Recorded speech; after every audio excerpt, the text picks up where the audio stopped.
अपने नाजरीन को बताएं कि चेयरमैन पीपल्स पार्टी बिलावल भुट्टो ने वजीर आला सिंध को हिदायत की है कि वो अपना हेलीकॉप्टर गवर्नर केपी को दे दें ताकि वो अपने सूबे में पहुंचकर आईनी फरीजा अंजाम दे सके। वो कराची में तकरीब से खिताब कर रहे थे। दूसरी जानिब गवर्नर फैसल करीम कुंडी ने भी कहा है कि वो आज हर सूरत सूबे में पहुंच जाएंगे। उन्होंने कभी हलफ लेने से मना नहीं किया।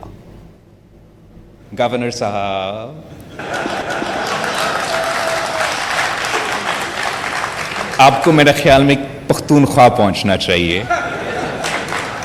मैं चीफ मिनिस्टर सिंध साहब से रिक्वेस्ट करता हूं कि आप अपना जहाज गवर्नर साहब को दे दें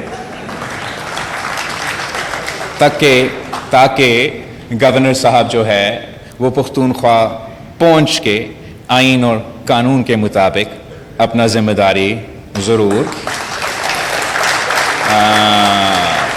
पूरा करेगा और जो भी अदालत का हुक्म होगा उस पर अमल दरामद ज़रूर करेगा।